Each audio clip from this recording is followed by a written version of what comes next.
Good afternoon, everyone. Thank you for joining us and welcome to our current Pitcher Partners client webinar. And today it's on AI integration in middle market businesses. Today I'm very pleased to introduce Ruth Callaghan, who's gladly given her time with us today. Now, Ruth is the Chief Innovation Officer at Purple. She works with organisations looking to build AI fluency, looking at the people, strategy, and governance areas within an organisation. She's at the forefront of understanding how businesses can harness AI, not just for operational efficiency, but for genuine strategic advantage. So we're very blessed to have Ruth with us today. Hello, Ruth. Thank you, Gavin, for having me. You're welcome. Thank you for being here. Now, a little bit of housekeeping at the start. We will be using Slido to allow you to give us questions throughout the presentation, but also we'll be putting up some polls and things for you to respond. So if you have a look on your screens, everyone, there should be, I think it's the top right corner, there should be a button for you to click open for the Slido. So if you're able to do that now, please, that would be great. And we'll place our first question actually on Slido now for you. So hopefully you can all see that. So the question is your company using or thinking of adopting AI? And there's a few options there for you to select. Oh, thanks, everyone. It looks like we're just beginning to start using AI with our client base there. So mostly just beginning to start using it. So I guess, Ruth, at the outset, maybe you can set the scene a little bit. We're seeing a lot of headlines and news articles about AI in main media. Pitcher Partners have just released their recent radar report, which was all about AI integration within middle market businesses. And we saw actually quite a high level of uptake there, with 63% of respondents saying that they're actively engaged with AI.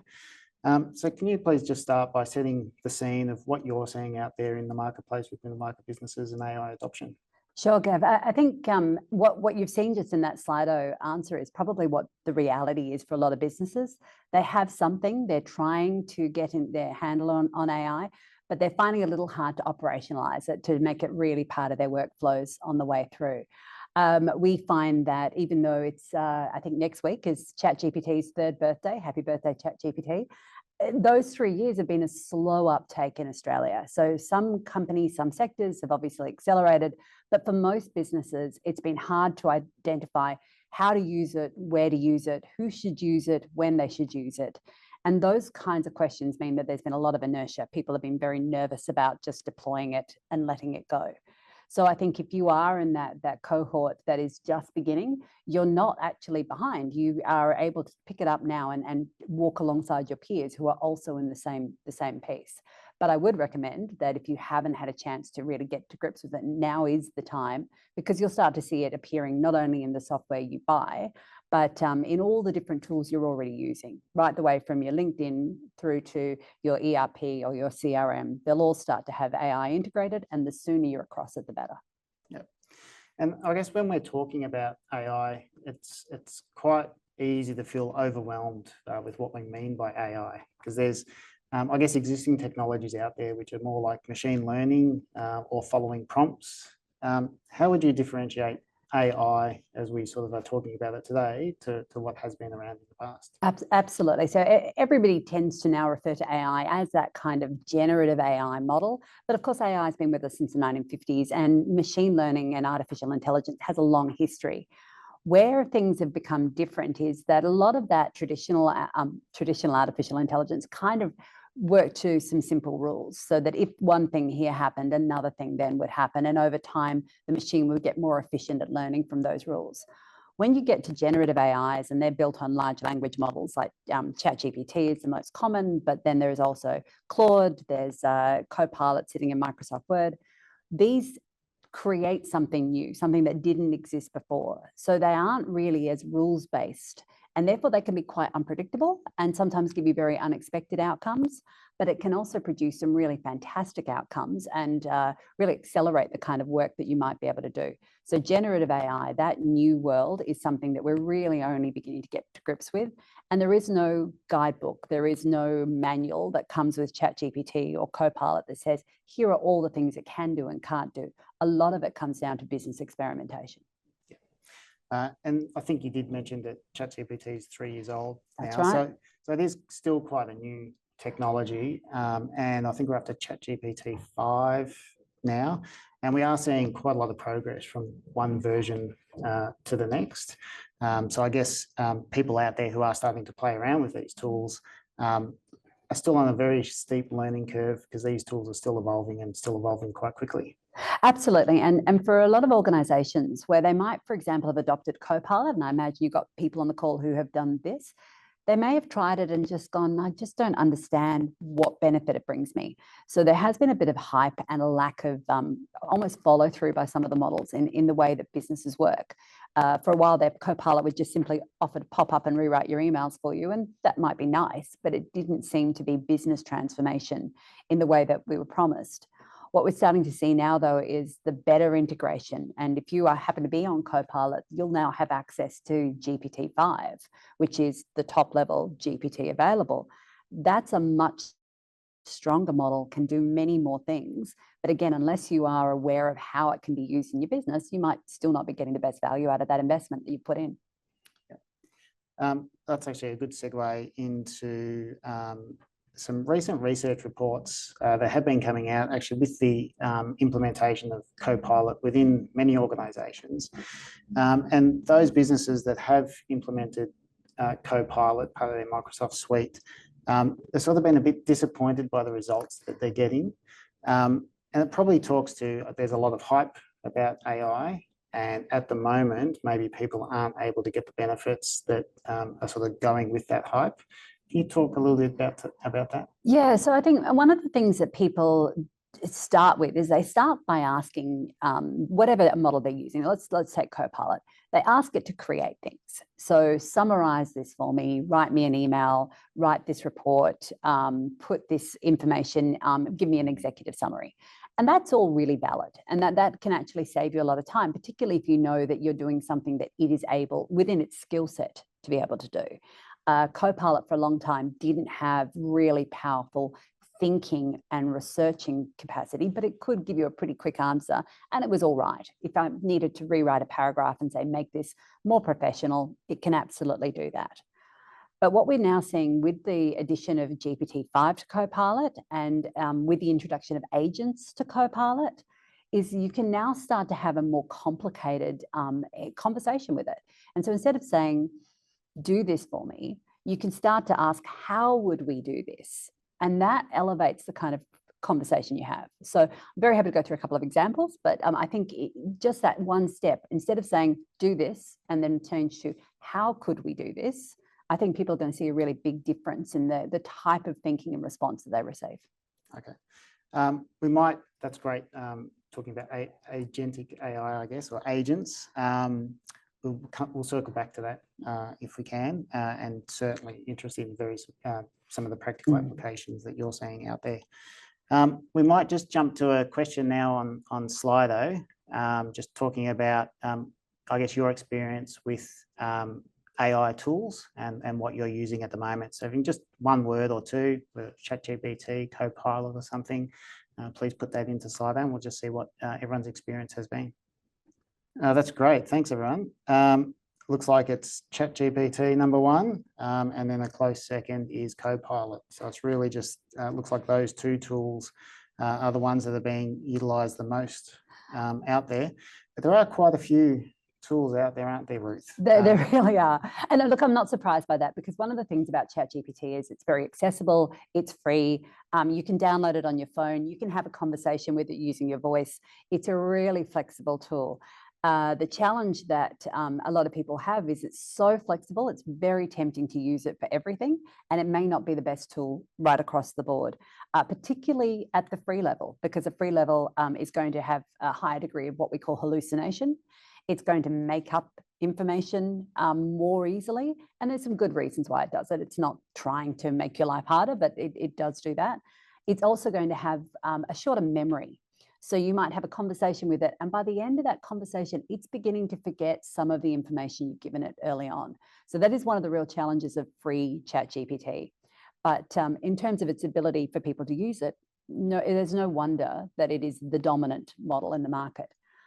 What we've found, though, is that some models are better than others at different things. So, for example, I think we've got some of the finance industry on the call. For financial work, Claude is the primary model. Claude is backed by Amazon and Anthropic, and it's really, really good at financial planning support, calculations, complicated work. It's very good at coding. It's an excellent tool, but it's also very different to the Copilots and the ChatGPTs. ChatGPT is fantastic for general material, but if you really want to do serious research and you want to go really well-cited research, you might turn to something like Perplexity, and that's my favorite one that people haven't heard of, Perplexity AI. It's like Google on steroids. It's fantastic.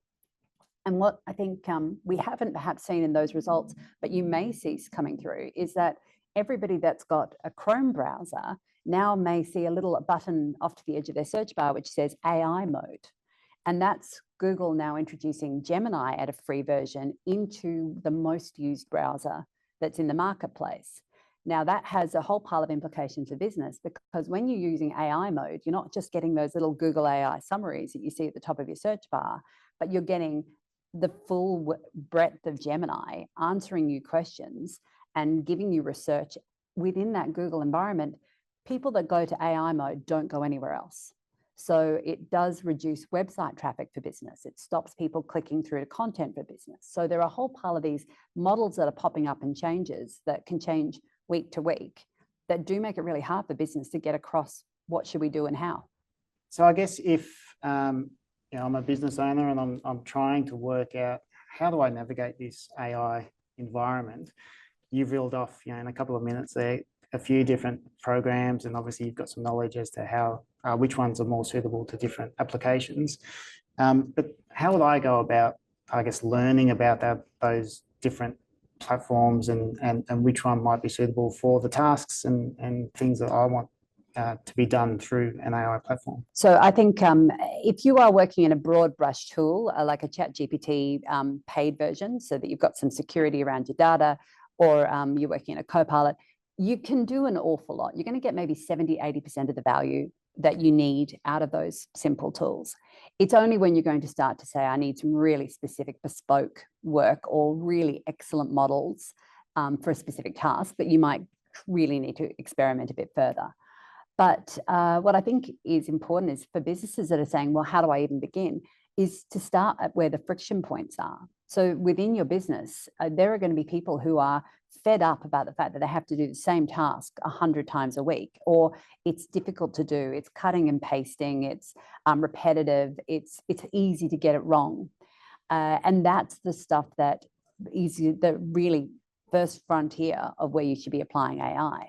Can you bring a model in that's going to do that calculation, or turn that data into a report, or make sure that that information is always brought back to a brand voice or a compliance piece? Those can all be done with these relatively inexpensive and available tools, and you don't need to go into the higher end at that stage. I wonder if you are looking at a higher end and you're mainly using ChatGPT, for example, you say, well, I really want to do this. What platform's the best for me to use? Would ChatGPT actually recommend? It's surprisingly, it's not bad. So I will sometimes pit platforms against each other. I might write something in ChatGPT and then hand it to Claude and say, what would you do differently? And that actually, if nothing else, it tells me where the biases are between the two models, or I get to see that. But I think the hardest part people have is not that the model isn't capable of doing it, but because we are very susceptible as humans to different things. We believe it when it tells us something with confidence, and that's that hallucination risk. When it says, that's a really excellent question, Gavin, I'm really pleased you asked that for me, we feel good about ourselves, or maybe we don't critique the response that it gives us. So sometimes you can put an idea into an AI model and it won't push back, however bad that idea is, whereas a human colleague would say, that's rubbish. So it's actually a lot on us to make sure that we're getting the best out of the models as well. certainly that's our experience as well with our clients and within Picture Partners. I think that human element and that knowledge piece that humans bring is still very important to critique the AI output. So you've touched on it a few times, which is hallucinations, and it sort of does bring us to, I guess, the risk of using these AI models. And certainly, I think everyone will be aware that it's been in the media quite recently of some high-profile sort of cases where AI has been used and maybe not checked appropriately before being published or released as a piece of work. How can organisations sort of best safeguard against, I guess, these hallucinations that do happen? It's really difficult. In part because of the way that these models are built. And if you think back to when you were in high school and you took a test and maybe it was a multiple choice test, you didn't know the answer. Now, if you don't answer that question, you get 0. But if you guess at that answer, you get at least a 1 in 4 chance that you got it right. And that's in some respects what AI is doing. It's guessing at an answer with the hope that it gets it right. If it gives you nothing, then it gets effectively no kudos.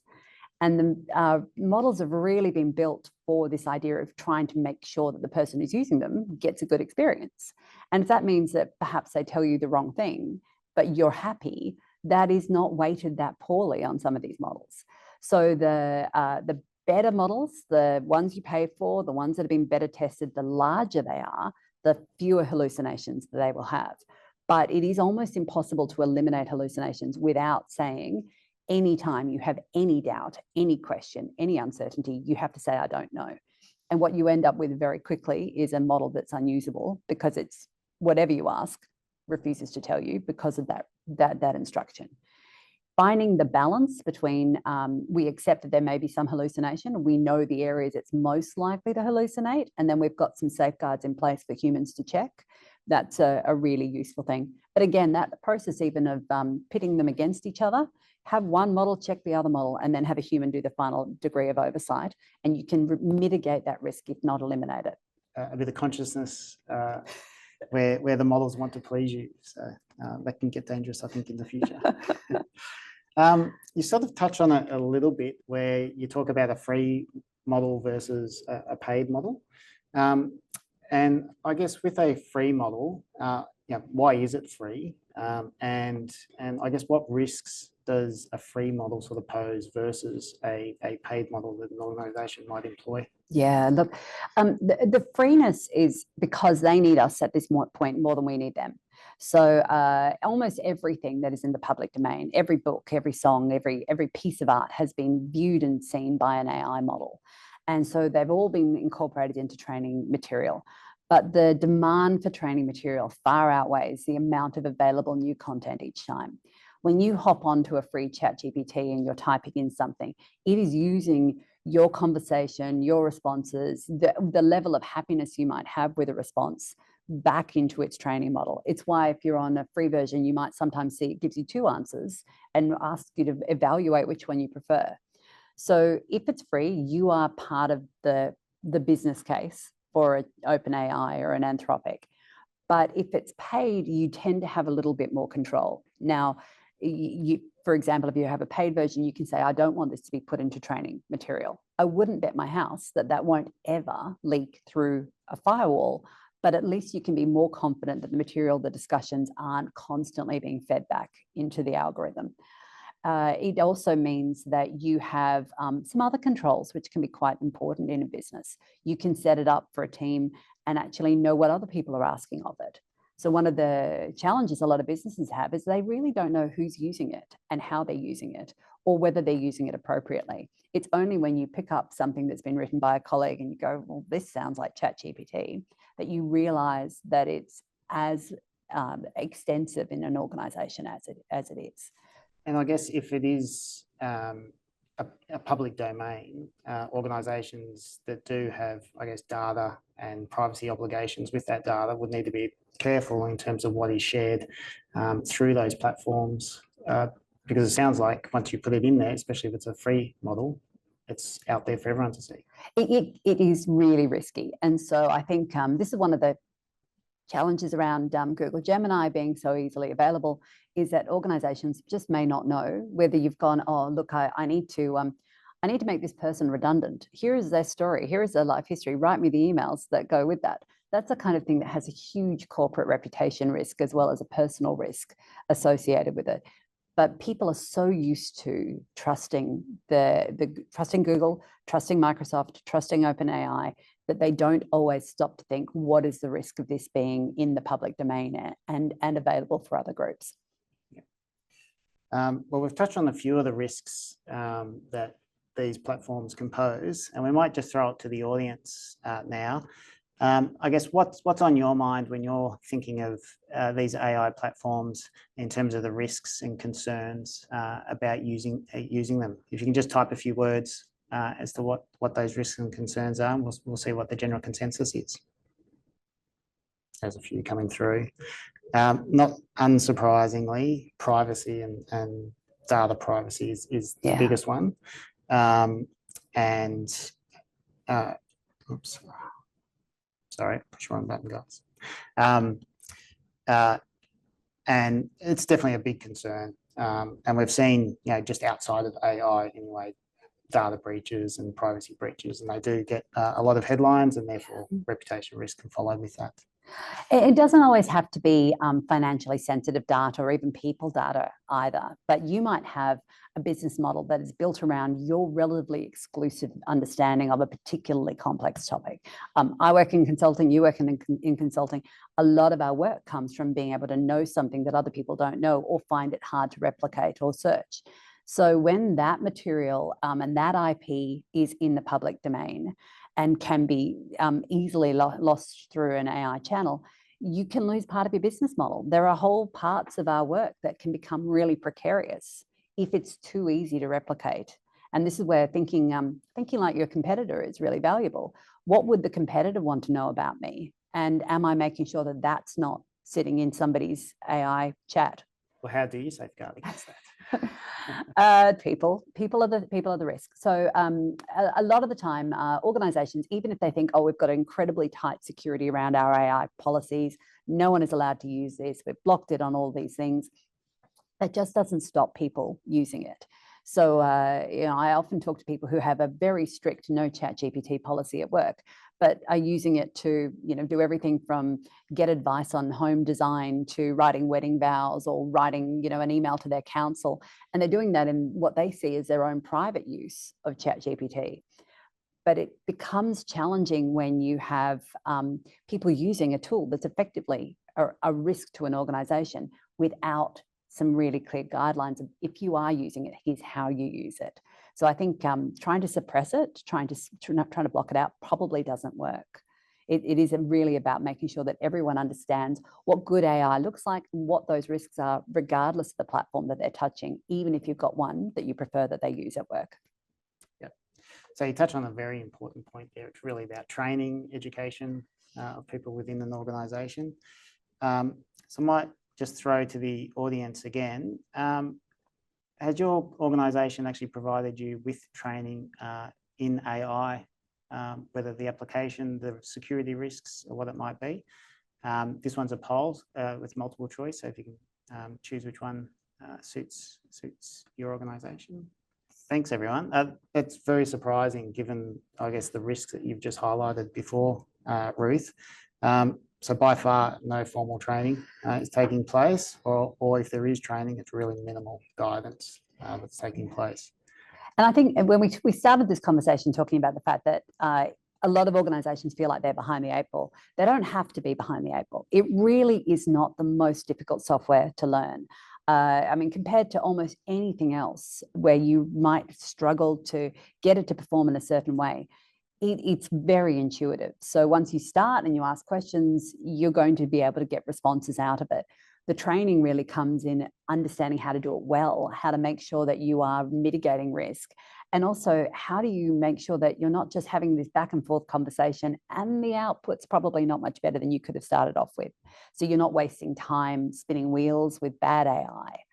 But I think in terms of, I like to say 10 hours. I reckon 10 hours is about right for fluency.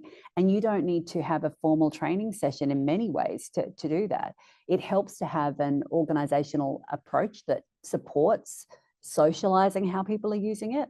But even if you are just an individual listening to this thinking, well, where do I begin? Then you can start, go on your phone, have a conversation with it, and get a sense of what it can do in an area that you know well. Do not share, corporate data, but have a conversation, even if it's about, football. Get a sense of where are its strengths, where are its weaknesses, and how you might get it to perform slightly better. I've heard you talk about this 10-hour rule many times. And I guess to put that into practical sort of steps, if we are talking about that football example that you sort of alluded to, what does some practice involve to try and get used to using AI? Because it's much more than just a simple search type function. So how would you engage with the AI to just try and build on that learning? Well, I mentioned football because we ran a test across about 5 or 6 different platforms before the grand final, saying, okay, here's who's in the top 8. Who do you think is going to come through? And each of them took a different approach. And some of them were much more reliant on looking at the players and the teams and their past records. One of them refused point blank to agree that the top 8 were the top 8 and decided made up its own top 8. And then went, so this is who I think is going to win. So immediately that tells me something about the AI, its willingness to take feedback, how well it's searching live information, and whether or not I can trust it. Because if I can't trust it on something simple like football, then I can't trust it on a much more complicated set of parameters. But that kind of conversation is literally about, hey, ChatGPT, here's my problem. What do you think we could do about it? How might we solve that? And the way that these models have been designed, they're really comfortable in engaging in almost like role play. They don't need you to give them real information. You can create a completely fictitious scenario and just see how it plays through. Could it write the thing you want? Could it answer the kinds of questions that you would? How would it solve a specific problem? So when I come to organizations that do genuinely want to know what it looks like in their business world, we'll often start with a fictitious scenario, see how that plays out. And if that has value, we've spent maybe 3 or 4 hours prototyping, and then we can roll it into something. You don't have to spend 6 months or a year of testing and building before you decide whether it's good or bad and useful or not. So I guess it's really engaging it as if it was a consultant. So you ask it questions, it will give you some feedback, and that would then generate, I guess, the next round of questions to try and delve into whatever that problem is to come up with that solution together. Exactly. And because they're structured, again, to be people pleasers, they'll often immediately suggest the next obvious step. So, I mean, I obviously work in communications. So, I'll ask it to do something and it'll say, well, would you like a risk matrix associated with that? Would you like me to assess what the possible things are that could go wrong? So it understands what the next logical step is in that kind of workflow. Now, that's easy in my world because we've got a pretty set number of things that we do. A lot of organizations don't have a standard operating procedure for most work. So it becomes harder to identify where AI will fit into that workflow. But if you know that there's a series of tasks, you do the same thing once a quarter or once a month, that's where you start to go, what could AI do? And you can have that conversation with it. How could you fix this workflow? How could you improve the productivity along this line? We might get into a specific practical example. I think that's a good sort of segue into that. And I think earlier we did mention just agentic AI or agents in the AI space. So can you maybe just talk about that a little bit? And then just a practical example that you can sort of share with the audience that you've seen in real life that an organisation's implemented. Sure. And look, I think agentic makes people like me very exciting, but it also makes a lot of other people quite nervous because it does feel like you're giving over more autonomy to the AI. But one of the challenges that people have is that they don't have time to babysit their AI. They don't have time to sit there and do an hour's worth of back and forward and prompting and work them through a list of tasks. Agents are built around this idea that we can standardize a workflow. We know what things are to do. If it's, I want you to go and to look at competitors in this market that we're thinking of entering, and I want you to look at all the businesses that do this thing, find them out, give me a sense of who they are, who owns them, and what kind of market share do they have? What are their marketing messages? I mean, I could do that myself. We could do that in the old days with Google. But if I set up a competitive marketing agent, it can go and do that. And then it can do that every single day without getting tired and come back to me when there's something that's changed. So that kind of additional piece of work, it's not replacing something I already do because I don't have the energy or resources to do it, but suddenly it gives me a greater set of insights about another market. And it can do that without me having to supervise it. Sometimes it can be valuable to just come back and check that it's still doing the right thing, or set up a second agent to make sure it's doing the right thing, like a manager.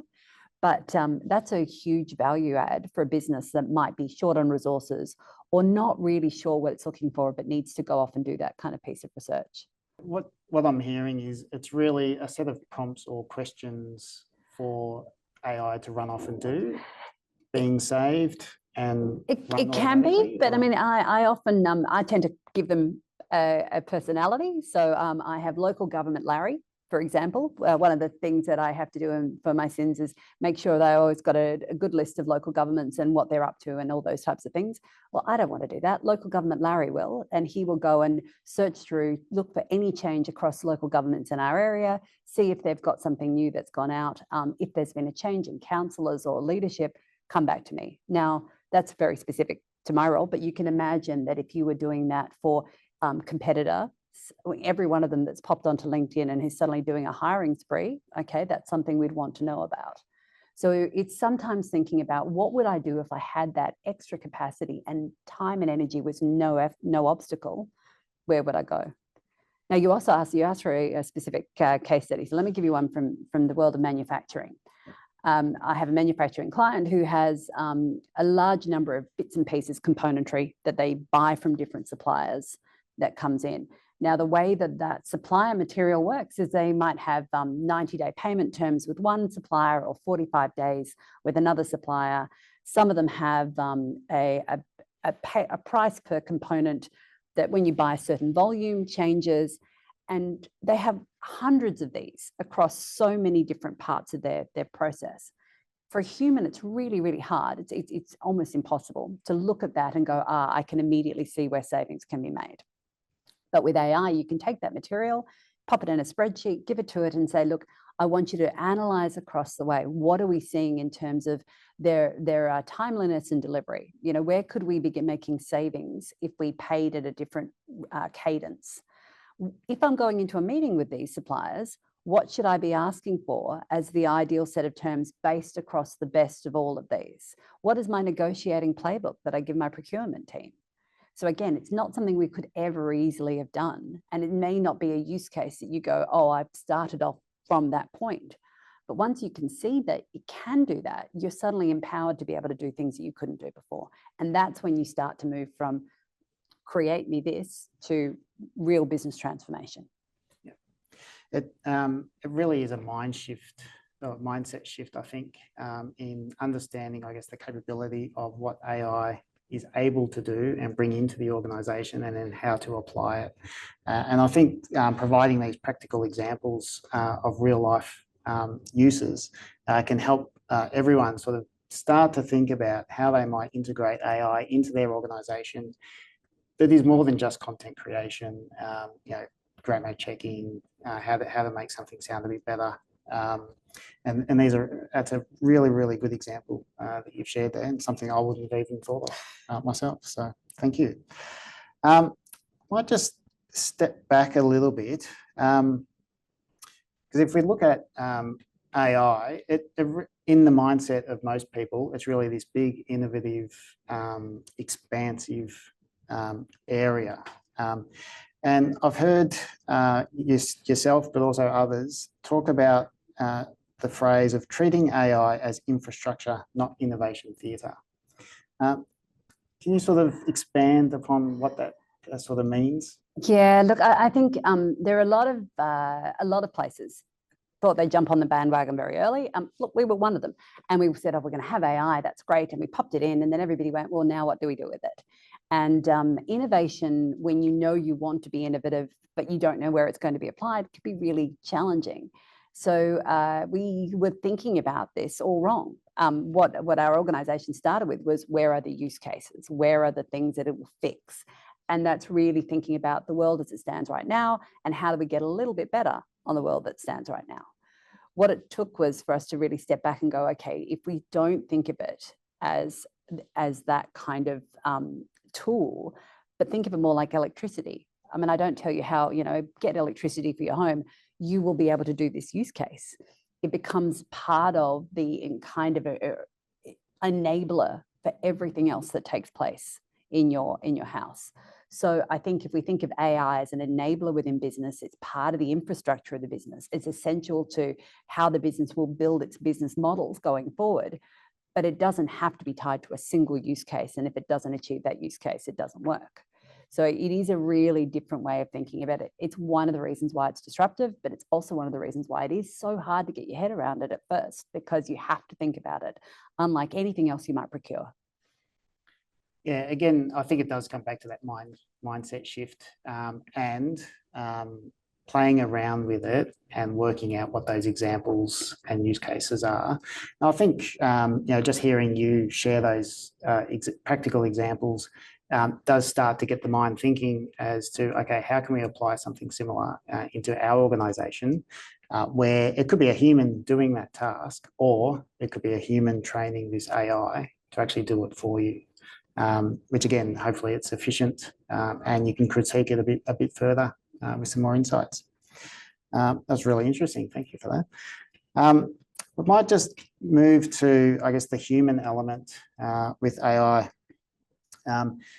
We've talked about being able to get our people to be empowered, I guess, to use AI within an organisation. Yes, there's risks that we've touched on, but there's also significant benefits that you have alluded to as well.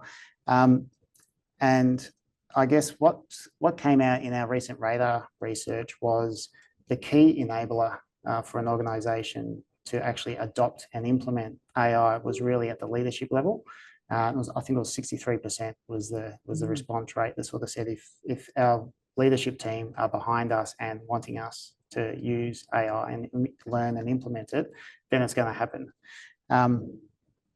But I know in your discussions with some of your customers, sometimes it's the key leaders that might be the most apprehensive about AI. So I guess, can you sort of touch on how you might navigate a discussion with the leadership team within an organisation to see if we can get some movement on AI adoption? Yeah, look, I think there is a real challenge for leaders because a lot of them don't have a lot of time and they're time poor. They may be not as technologically embedded in the business as some of the people that work for them are. They're not doing the doing, they're doing the leading. So they may not be as across where those friction points are, pain points are. They know, though, the kind of direction that they want to go to. So I think, again, elevating the conversation. So it's not about we need to do this thing here to improve our customer, our CRM, make sure that it's compliant. If the elevator position is we want to have a better relationship with our customers, then you can start to go, okay, well, how could AI fit into that objective, that bigger strategic position that we want to achieve? If it's not just I want it to run through our procurement program, but it's I want to be able to translate savings and make sure that every time we go back to our suppliers, we're in a better, stronger negotiating position. Then you've got the strategic buy-in that comes at the leadership level, and then you can start to talk about how AI will support on that way through. But it does mean that the onus is on leaders as well to be comfortable with it. And, this is often something that people do after hours. They may just need to do a bit of playing. They may need to hit up the teenagers and say, how would you use this? But again, the intuitive nature of this technology should mean that you're not afraid of it. It isn't terribly complex. We don't need to have prompt engineers telling you how to ask most of the things that will take place in a workplace. So you can have that conversation and you can adjust the AI to you. The longer you use it, the more it understands you. And so that memory, that ability for it to be conditioned to the way that you like to work will also mean that if you spend little time, it's not brilliant, but if you spend more time, it gets better every day. Yeah. And I think leaders, if they can see the real use case of AI, whether it's agents or other uses, I think they'll be on board with that usage. Now, you've given us a few examples. I just thought put you on the spot here a little bit. We've got a few clients here who are in the property industry. I was just wondering if there was a practical sort of use case that you've seen or helped implement in an organisation that's sort of in the property space, just to give another example of practical use of AI. Look, I was told this story last week, and so I haven't spoken to the company that produced the AI, and I haven't spoken to the end client, but it was such a good story. I think it is a really emblematic of how property might start to be using this. And it was of a developer in Sydney who had a number of apartments that had still unsold and had 5 or 6 projects coming down the pipeline. So it was a bit nervous about the fact that not everything had shifted. And at the same time had a long list, and you know what they're like in property. You might have 20 leads that have been accumulated over a couple of years, and they're not terribly well qualified. They may have bought already, or they may have bought somewhere else, or their telephone number doesn't work anymore. And they used an AI tool who phoned every one of those 20,000 people and had a conversation with as many of those as would answer the phone. And at the end of it, was able to give the company a really clear, clean, pre-qualified list of people that were absolutely in the right target. It cost a fraction of having a human do it. And the beautiful thing about this story is a colleague of mine from Urbis was the one telling me, and he was called by the AI and didn't know it was AI. That's how convincing it was. So it was so realistic, Australian accent, really good, very good flow of conversation.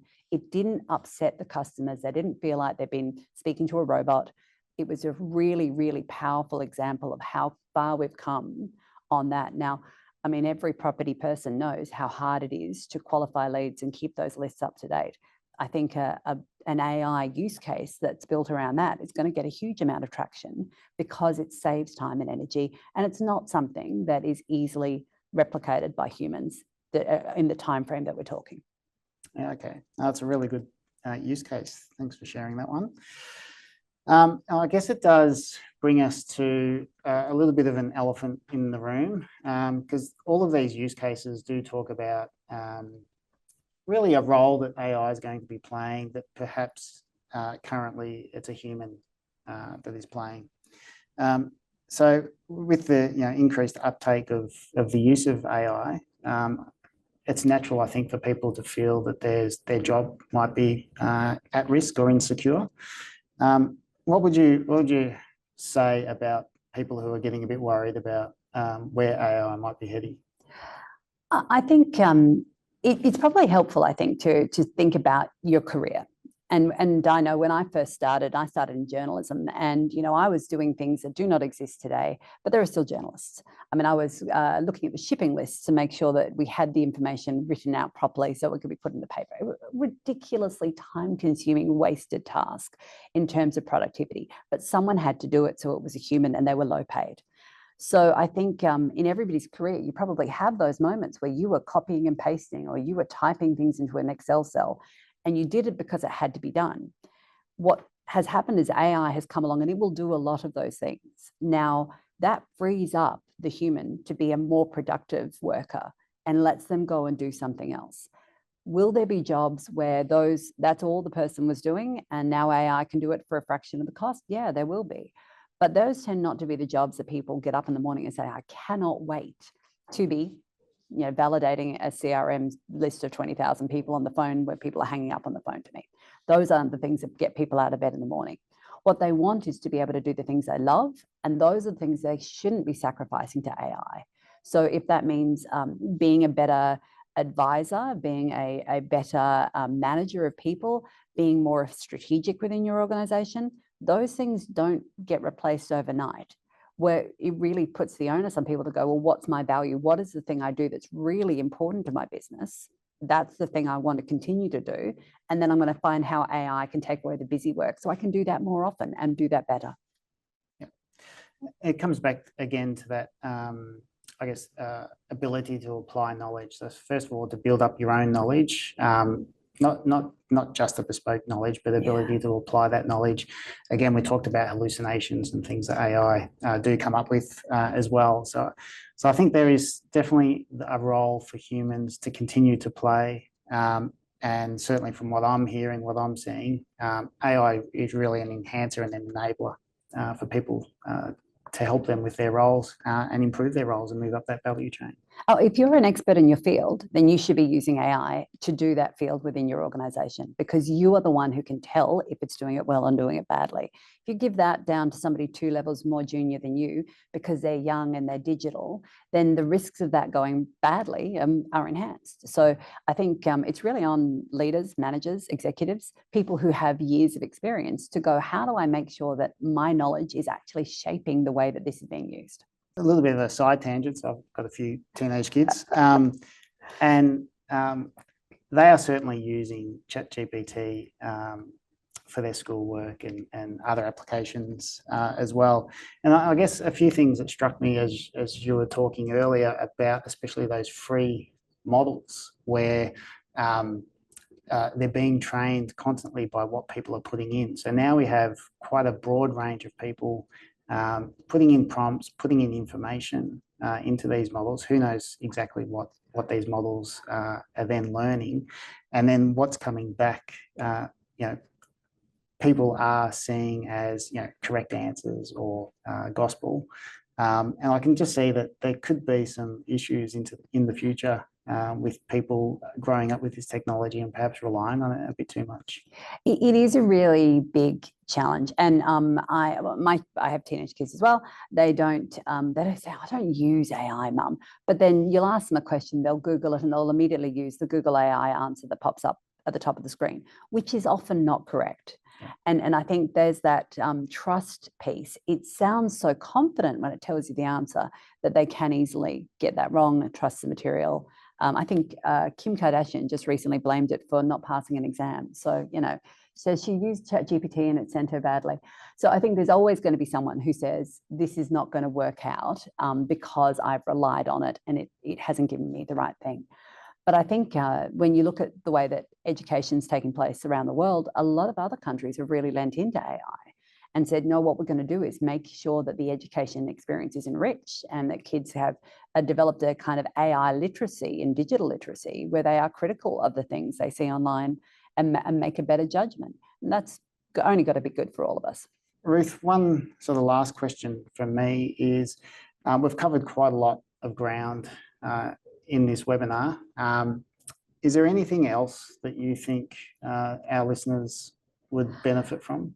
I think probably I would say play the field. So I think a lot of people have only tried one model and have only tried one, maybe one model a few times. So taking your work life aside, thinking about what else you might do, I do recommend people try Perplexity, which is a really good search engine. If you're looking to do research or try and understand a complicated problem, I go there all the time. It's got a paid version, but you can use a free version. You get a couple of searches a day. If you haven't tried ChatGPT, have a go at ChatGPT. If you haven't tried Claude, try that. You need to experiment a little bit to get a sense of what AI works like for you.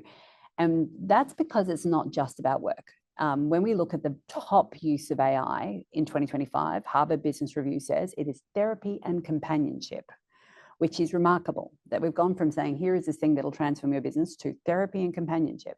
So you're going to have a lifetime where you're living alongside an AI, and the more comfortable you are early on, the more you understand it, I think the better off you're going to be. That's very interesting. Terrifying. Yes. It's like Dr. Google, isn't it? But on steroids. This is true. We've got a question that's come through. So it's a security question. So how would someone outside the company get access to my questions to AI? I'm not quite sure. And look, I think that's part of the black box that is AI. We don't know exactly what they would have to ask to be able to get that. But what we have seen is some examples. So, for example, OpenAI has had conversations that have been lifted, and when people have asked certain things, the conversation clearly has come from somebody who has been internal to a company and has talked about things. I think it was Sony had some information that got leaked, other tech firms talking about what will be in a released report before that report has actually arrived. I'm not a black hat hacker. I don't spend enough time trying to replicate that, but I know that that is a challenge. There are web browsers that use AI where you giving it a prompt will actually reveal what was originally in the back end of those browsers. So again, if somebody has put up a GPT, like a conversation bot that you might have for your business with all the information that they can answer to the public, sometimes the right prompt will cause it to reveal all the data that sits behind the scenes. Some of that data might not be something that you want to have in the public domain. So that's why I think thinking about what you have to share and what you don't have to share, what you need to share with real numbers, what you need to maybe share with synthetic data that gives you 80% of the value rather than the whole value. Those are the parts of the conversation that you need to have with your team so you understand how they're using it. Even if it's as simple as making sure that no Excel spreadsheet ever goes near these things unless there is no name, no financial data, no details about a product, but everything has been stripped back and de-identified. Thanks, Ruth.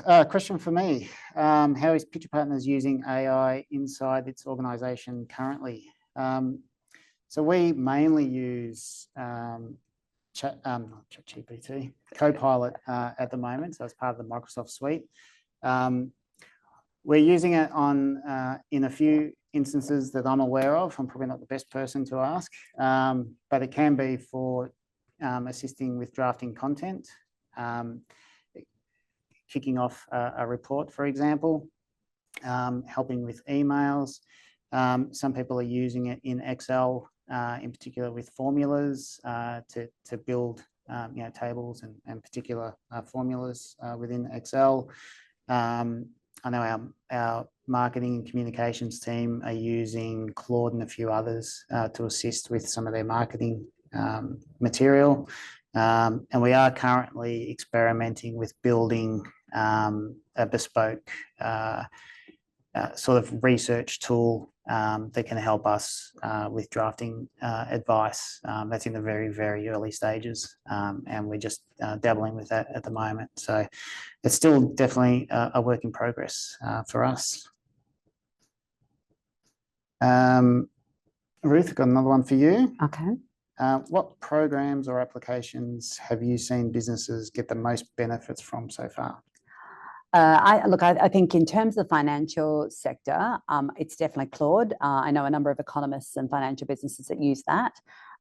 In terms of, I have a technology client who uses enterprise level ChatGPT and loves it, absolutely adores it, finds it really, really valuable.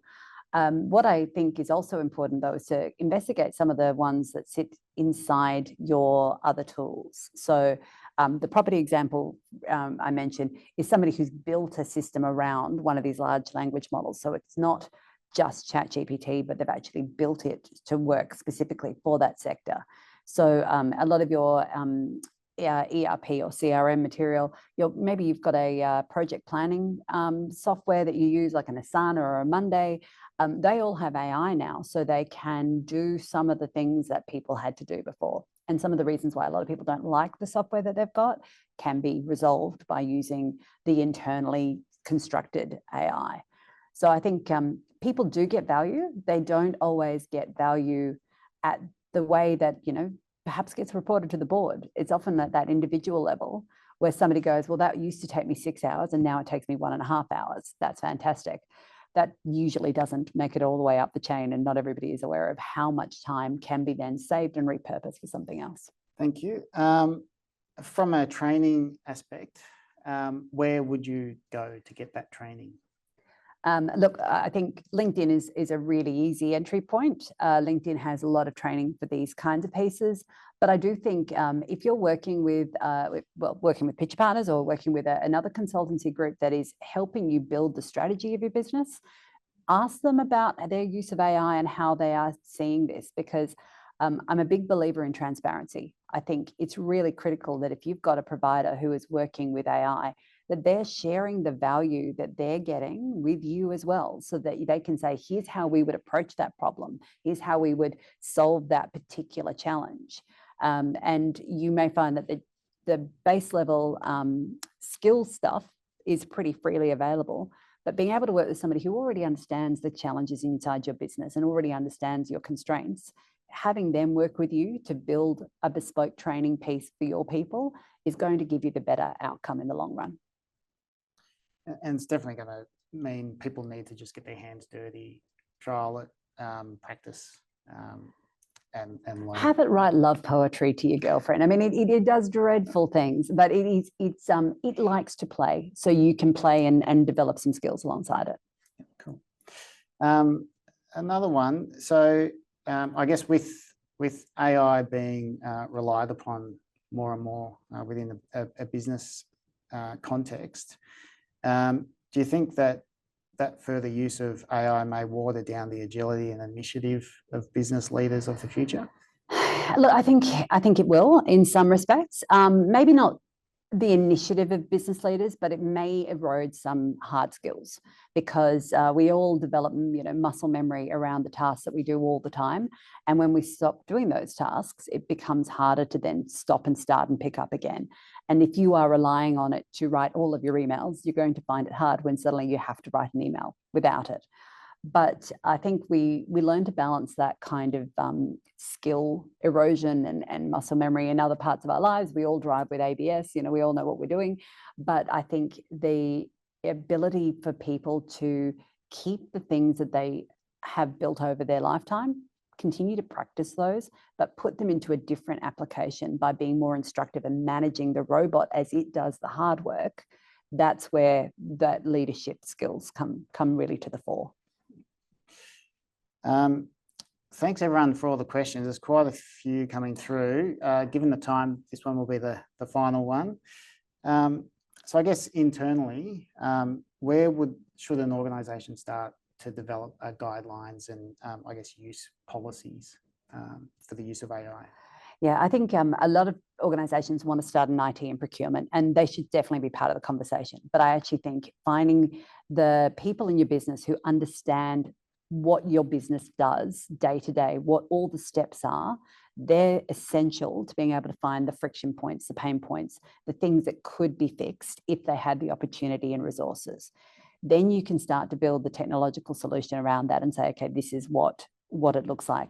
But this is not an innovation that sits in any one segment of the business. It's going to have to bring together people who understand governance and people who understand the tech and people who understand the people reaction on the way through as well.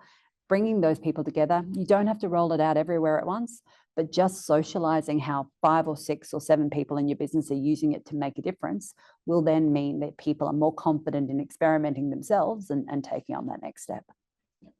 And the policy might evolve over time as well. So I guess once people do see use cases within an organisation, that policy will need to evolve just to cover, I guess, different risks that are being identified through the use of that AI. That's probably the time that we've got for today. Ruth, really thankful for your time today and for sharing all of those insights that you have with us. Thank you for having me. Thank you very much. And to all of you, on your screen, there is a couple of QR codes for you if you wanted to read a little bit more about, I guess, what our research has found in the AI space with our Radar report, and all our back issues of Radar are also available there, and you can find them on our website. And we've also got a podcast series that we've released as well. So you can see the details there on your screen.